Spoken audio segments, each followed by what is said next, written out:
Assalamualaikum warahmatullahi wabarakatuh. Selamat sejahtera dan salam Malaysia Madani. Bersama saya Muhammad Nufail Akif selaku hos anda pada hari ini dalam podcast Ilmu Badani. Hari ini kita akan mengupas isu tentang pendidikan, iaitu isu pendidikan hari ini dan kaitannya dengan generasi madani. Kita tahu dunia pendidikan pada masa kini menghadapi pelbagai cabaran dari segi perubahan teknologi, sikap pelajar hingga menyentuh isu dan moral. Tapi dalam masa yang sama Malaysia sedang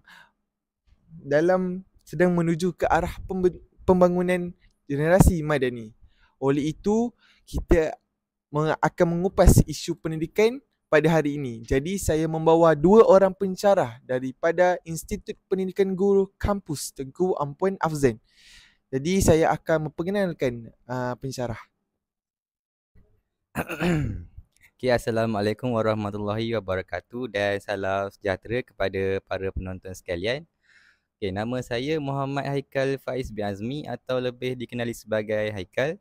Saya merupakan pensyarah di Institut Pendidikan Guru Kampus Tengku Ampuan Afzal. Saya juga ingin berterima kasih kepada pengacara majlis di atas tajuk yang kita akan bincangkan pada hari ini yang sesuai dengan latar belakang saya sebagai seorang pensyarah di IPG. Okay. Bismillahirrahmanirrahim. Assalamualaikum warahmatullahi wabarakatuh. Saya ucapkan kepada sahabat saya Haikal Faiz dan saudara pengacara majlis dan seterusnya kepada para pendengar setia. Okay, saya Muhammad Izhar bin Muhammad Arafah. Saya merupakan salah seorang pensyarah daripada Institut Pendidikan Guru Kampus Tengku Ampuan Afzan. Dan sebelum tu saya ingin mengucapkan jutaan terima kasih kepada saudara Nufail Akif selaku hos kita pada hari ini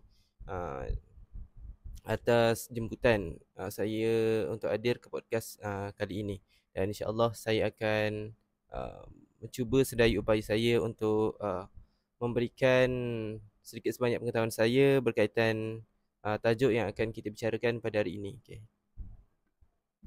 Baiklah, sebelum kita mengupas isu yang kita akan bincangkan sebentar sahaja lagi, saya ingin berkenal dahulu dengan para panel kita pada hari ini. Baiklah, saya ingin bertanya kepada Haikal dulu. Berapa lama anda dalam bidang pendidikan ni sebagai pensyarah? Berapa tahun dah? Silakan. Saya menjadi pensyarah ni dah lama sebenarnya, dalam 10 tahun di IPG Lipih. Baik. Izhar? Okay, soalan yang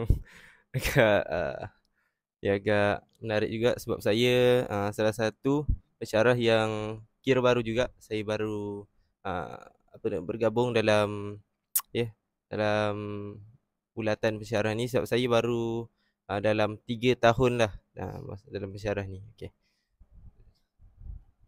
Baiklah, terima kasih Haikal dan Izhar. Jadi kita boleh mulakan kita punya isu untuk kita kupaskan hari ini. Baiklah, kita mulakan dengan soalan yang pertama. Apakah isu utama yang menjadi sebab dalam sistem pendidikan negara kita pada hari ini? Apakah isu yang sangat-sangat terkesan dalam sistem pendidikan negara kita pada hari ini? Baiklah, saya bermula daripada Haikal. Ya, betul. Okay, terima kasih kepada pengacara. Okay, bagi saya isu yang paling ketara di Malaysia ni iaitu isu berkaitan dengan literasi asas, di mana pelajar pada hari ini boleh dikatakan majoriti lah lemah dari segi membaca dan juga menulis. Walaupun mereka sedang berada di tahap 2 iaitu antara darjah 4 dan juga darjah 6. Membaca dan menulis ni penting sebab merupakan perkara asas dalam menuntut ilmu dan juga dalam berkomunikasi dalam kehidupan harian mereka lah. Okay. Jadi membaca dan menulis ni penting sebab dapat meningkatkan ilmu pengetahuan mereka dan juga dapat memperluaskan lagi pemikiran mereka. Jadi tanpa adanya kemahiran ini, prestasi mereka dapat merosot dan juga dapat mencemarkan lagi nama sekolah itu sendiri. Jadi apa pendapat rakan saya? Okey. Okay, saya sangat bersetuju dengan pendapat sahabat saya tadi. Pada pendapat saya pula, isu pendidikan utama yang bagi saya cukup cukup jelas dan saya yakin anda semua pun bersetuju.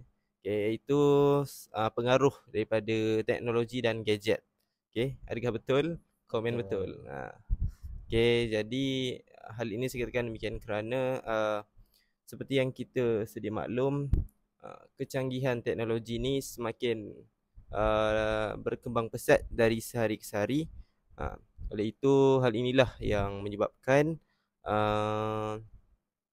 pelajar ini lebih gemar untuk lebih cenderung untuk terlibat dalam hiburan digital.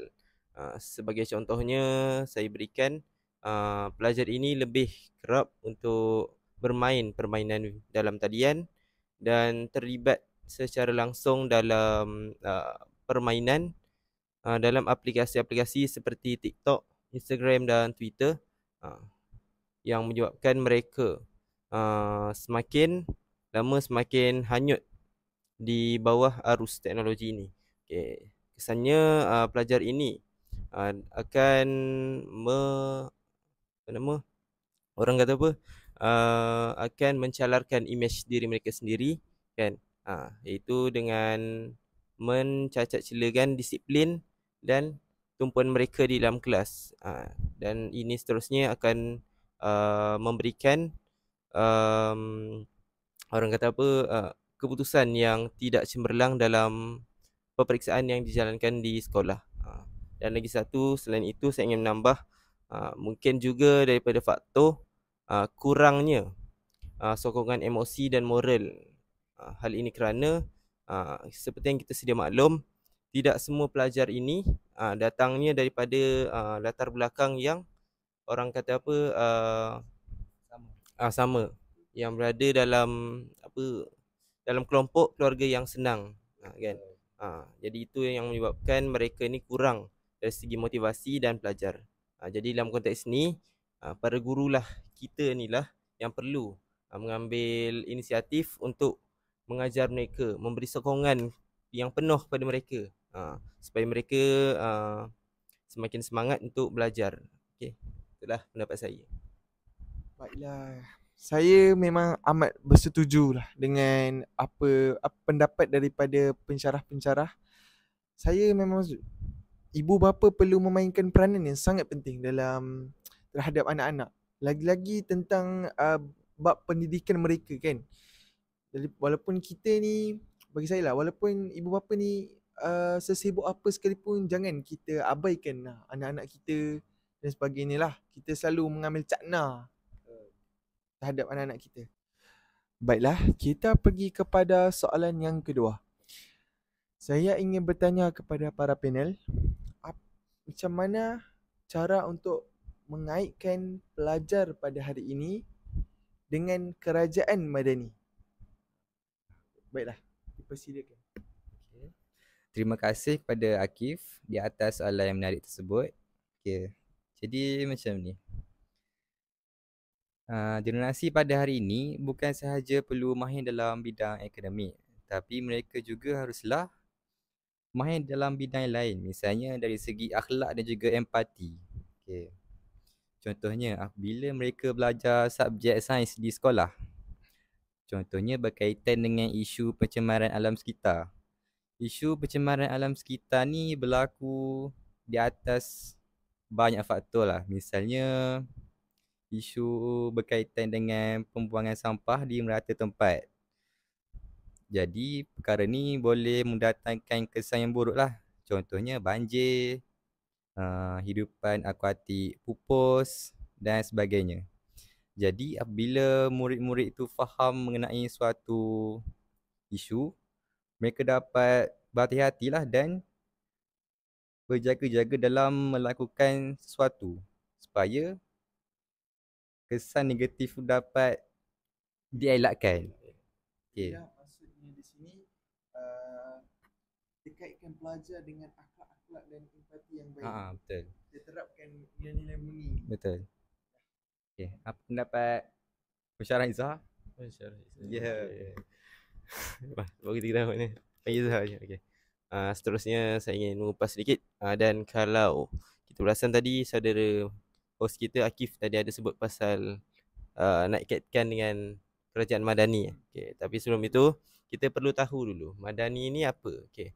Madani ni bermaksud bertamadun, beradab dan berilmu. Terdapat 6 nilai yang diketengahkan, iaitu yang pertama kemampanan, yang kedua kesejahteraan, yang ketiga daya cipta, yang keempat hormat, yang kelima keyakinan dan yang terakhir sekali adalah ihsan. Okey, di sini saya ingin kupas satu persatu secara ringkas. Okey, yang pertama tu kemampanan. Okey, kemampanan ni dia bermaksud keupayaan untuk mengekalkan kesejahteraan dalam kehidupan secara berterusan tanpa menjejaskan generasi yang akan datang. Okey, dalam konteks pendidikan, proses pembelajaran perlulah dilaksanakan secara seimbang. Seimbang maksudnya dia tidak hanya sekadar mengejar pencapaian akademik tetapi juga terlibat aktif dalam core curriculum serta dalam aktiviti menjaga alam sekitar, ekonomi dan sosial. Itulah contoh dia. Dan yang kedua saya ingin kupas berkaitan dengan apa yang kedua tadi? Kesejahteraan. Betul. Terima kasih. Kesejahteraan ni dia bermaksud keharmonian. Keharmonian ni maksud dia dalam konteks pendidikan tu sendiri, persekitaran yang harmoni dan persekitaran pembelajaran yang sangat kondusif di kelas adalah sangat penting. Itulah salah satu dia. Dan yang ketiga berkaitan dengan daya cipta. Daya cipta ni dia bermaksud menggalakkan para pelajar kita untuk kreatif, kritis, berfikiran kreatif, kritis dan inovatif. Dalam konteks pendidikannya, para pelajar ini digalakkan untuk berfikir secara kritis, iaitu luar daripada kebiasaan mereka. Lepas tu mencipta idea baru dan menggunakan ilmu yang sedia ada untuk menyampaikan maklumat kepada pelajar yang lain lah. Okay. Seterusnya yang keempat berkaitan dengan hormat. Hormat ni dia sangat berdekatan dengan kita sendiri, iaitu menghormati kaum dan bangsa-bangsa yang lain lah. Contohnya kalau di sekolah mesti ada bangsa Melayu, Cina, India kan. Jadi kita perlu hormat akan kebudayaan mereka dan adat mereka. Okay. Kita tak boleh menimbulkan unsur-unsur yang negatif. Betul. Kalau tidak, itulah berlaku perkara yang tidak diinginilah. Okay. Seterusnya yang kelima adalah berkaitan dengan keyakinan. Keyakinan adalah bermaksud kita percaya kepada diri kita sendiri, kepada orang lain dan kepada sistem yang adil. Contohnya sistem yang adil kat Malaysia ni yang digubal oleh kerajaan, iaitu sistem kerajaan berperlembagaan lah dan demokrasi berparlimen. Masuk sikit dalam sejarah, yang maaf Okay, itulah contoh dia. Dalam konteks pendidikan, keyakinan ni amat penting untuk membentuk jati diri dalam diri kita, dalam diri pelajar, dan seterusnya untuk memastikan mereka berjaya, percaya akan mereka boleh berjaya dan menjadi insan yang berguna pada masa depan. Dan yang terakhir sekali iaitu ihsan. Ihsan ni adalah orang kata dia cukup penting juga sebab dia bermaksud orang kata apa? Bermaksud kita berbuat baik dengan penuh kasih sayang dan tanggungjawab tanpa memerlukan orang lain untuk memberikan pujian kepada kita. Macam tu. Okay, jadi dalam konteks pelajar sendiri perlulah ikhlas dalam pembelajaran mereka supaya mereka ini mempelajari sesuatu subjek itu dengan dengan niat untuk ilmu dan bukan untuk lulus dalam peperiksaan semata-mata. Dan dalam konteks guru pula, guru perlu mengajar dengan penuh kesabaran, penuh kasih sayang, untuk memastikan pelajar-pelajar ini mendapat ilmu yang secara jelas dan tiada halangan lah. Okay. Itu pada pendapat saya. Baiklah, terima kasih banyak-banyak jawapan-jawapan yang dikemukakan oleh Aikal dan Iza. Sedikit sebanyak saya pun mendapat juga, saya pun faham dengan apa yang kalian sampaikan. Baiklah, kita pergi kepada soalan yang terakhir untuk podcast kali ini.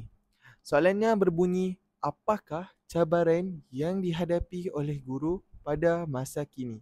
Baiklah, dipersilakan. Okay, terima kasih Akif. Okay, bagi saya cabaran pada masa kini berkaitan dunia pendidikan ialah guru menghadapi tekanan yang tinggi dalam karier mereka. Hal ini disebabkan oleh guru dianggap sebagai seorang yang berkebolehan di mana mereka boleh mengajar, menjadi jurulatih, menjadi kaunselor dan juga sebagai ibu bapa kepada anak murid di sekolah. Selain itu, guru juga mestilah sentiasa peka terhadap perkembangan teknologi pada masa kini. Okay, misalnya dengan adanya aplikasi interaktif seperti Quizizz dan juga Kahoot yang sering digunakan dalam pembelajaran harian di sekolah rendah ataupun sekolah menengah. Quizizz dan Kahoot ni juga sangat membantu pada murid-murid yang yang slow learner lemah dalam pembelajaran. Jadi apabila adanya Quizizz dan Kahoot ini, mereka lebih tertarik untuk belajar dan apa yang mereka belajar tu lebih cepat untuk difahami. Okay, jadi guru-guru saya anggap mestilah menguasailah bidang teknologi ni sebab dapat memberikan banyak impak yang positif kepada murid-murid. Okay. Terima kasih kepada saudara Akif tadi untuk soalan. Okay, di sini saya ingin menyokong sedikit berkaitan dengan isi tadi yang saya dengarkan. Dia sebut berkaitan guru ni dia bukanlah hanya sekadar pendidik, tapi dia juga merupakan kaunselor kan. Okay. Jadi di sini saya ingin menyangkut-pautkan sedikit isu yang sedang melanda negara kita sekarang ni, iaitu dengan pelbagai bermacam-macam pelajar yang ada di sekolah, iaitu seperti mana kes yang berlaku baru-baru ini, iaitu kes maafkan saya sebut salah sedikit sensitif, iaitu kes yang rogol bergila-gila berkaitan buli yang semakin meluas di sekolah, dan juga yang berkaitan kes tikam sebanyak 200 tikaman pelajar, menakutkan kan. Betul. Itulah disebabkan kenapa guru-guru ni perlu ada pengetahuan mereka, perlu ada kemahiran dalam menjadi seorang kaunselor. Kita tidak boleh hanya mengharapkan seorang kaunselor sahaja. Kadang sebab satu sekolah dia hanya 2 kaunselor saja. Kan, 2 kaunselor kan maksimum. Jadi dalam konteks ni sebenarnya para guru selain daripada kaunselor itu sendiri perlu ada kemahiran tersebut untuk mengelakkan seperti kes-kes seperti inilah. Semua ni berlaku disebabkan oleh mungkin gangguan stres, kemurungan ataupun masalah yang mereka hadapi di rumah, sehingga menyebabkan mereka ini orang kata apa, kehilangan rasa kemanusiaan terhadap orang lain. Itulah. Nak lepaskan dia punya stres tu dekat pelajar lain. Itu betul. Pelajar lain jadi mangsa kan, dan sekitar, bahkan guru sekalipun akan takut dengan pelajar tersebut, betul tak? Jadi itulah cabaran yang cukup besar jugalah kan. Kita perlu hadapi.